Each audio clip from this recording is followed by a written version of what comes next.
سلام، حال شما چطوره؟ امروز میخوام یک منظره عالی براتون نقاشی کنم و من اینجا هستم تا شور و شوق و شادی رو برایتون رقم بزنم.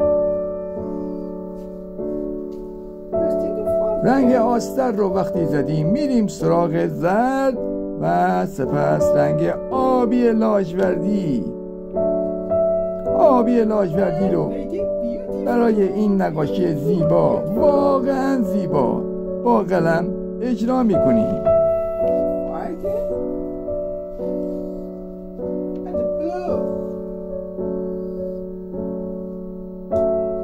حالا آبی،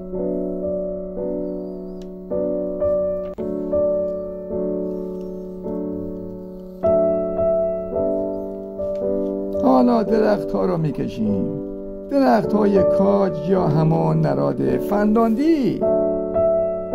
این درخت ها قیمت خیلی بالایی هم دارن، فوق العاده است این درخت ها، و این به خاطر سمغی هستش که این درخت ها تولید میکنن و هیچ موریانه‌ای نمیتواند چوب این درخت های باردش رو از بین ببرد به خاطر اون سمغش. اینجا درخت های زیادی هستش و البته جانداران زیادی هم زندگی میکنن زیر اونها. ما باید خیلی مواظب اونها باشیم که موقع قطع اون درخت ها به جانوران آسیبی نرسانیم. من عاشق این درخت ها هستم. ما باید فرهنگ کشت نهال رو هر ساله در اسفند ما اجرا کنیم و چند اصل نهال بکاریم هر کدوم ما، تا آیندگان هم بتوانند از اون استفاده کنند، همون جور که نیاکان ما این نهال ها رو کشت کردند و ما استفاده میکنیم. حالا برگ هاشو میکشیم. من عاشق این برگ ها هستم، با رنگ سبز زرد، فوق العاده است. هوای اینجا عالی است.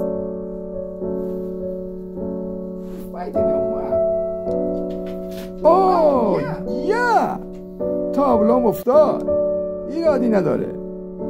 خب حالا میریم سر وقت این درخت هایی که جلوتر هستن و با سبز یشمی اونا رو پررنگ تر میکنیم تا بیشتر دیده بشن.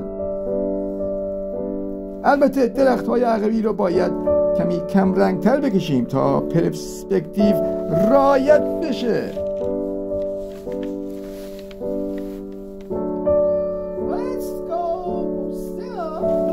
بزن بریم سر وقت این برکه که با آبی رنگش کنیم. توی این برکه ماهی هم داره. دفعه بعد یادم باشه با یه غلا ماهیگیری بیام اینجا که ماهی بگیریم. اینجا عالیه برای ماهیگیری و امسال 13 بدر رو حتما میام اینجا. بزن بریم برای کلبه چوبی من.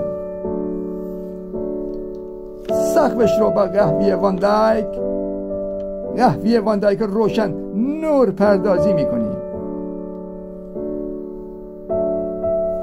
کلبه سبزگونی من بسیار خوب. حالا میریم بالاتر.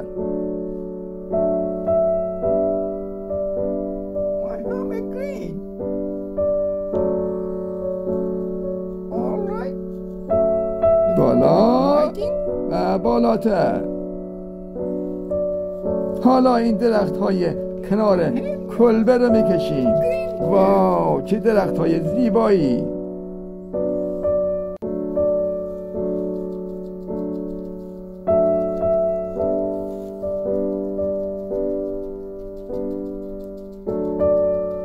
درخت هایی با برگای زیاد.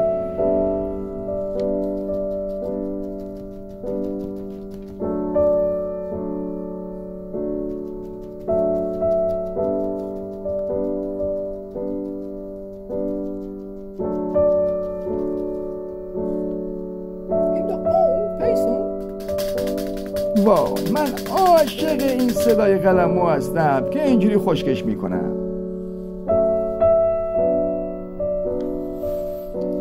با کاردک تنه درخت ها رو میذاریم دوستان.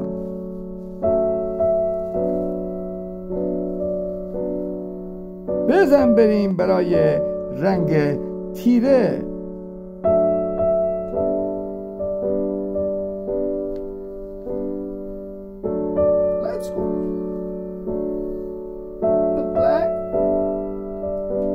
یه آستر زدیم اینجا رو و آستر بعدی رو با رنگ تیره سبز یشمی این چمنزار رو تیره تر میکنیم.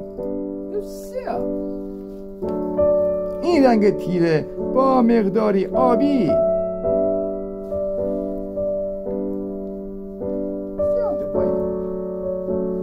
همون آبی که رودخونه رو رنگ زدیم. عاشق این چمنزار هستم من. حالا این طرف رو رنگ میزنیم که مخلوطی از مشکی، زرد و سبز هستش. میریم سر وقت سبز هایلایت و سبزه ها رو میزنیم. دوستان ما رو فالو کنید و این ویدیو رو به اشتراک بذارید. هم هایلایت ها رو میذاریم و هم ما رو لایک و لایک کنید.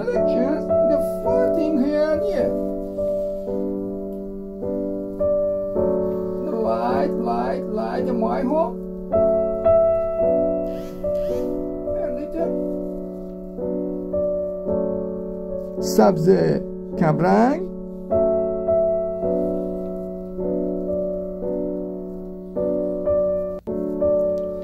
اینجا باد زیادی اومده و سبزه ها رو به هم ریخته.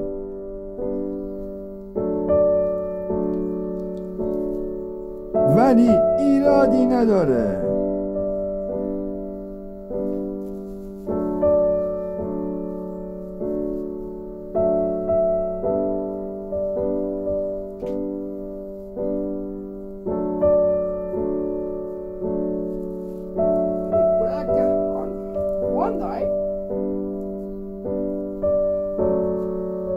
این راه جنگلی که میبینید یک راه گلی هم داره.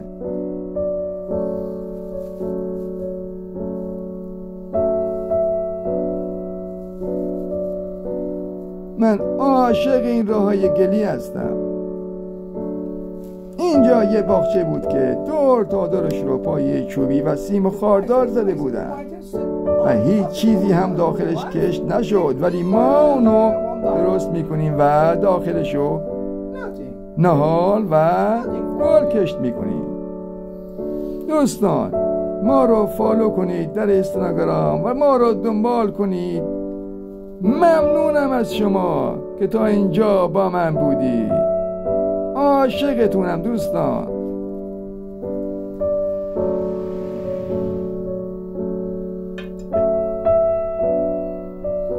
و اینجا نقاشی ما تمام شد.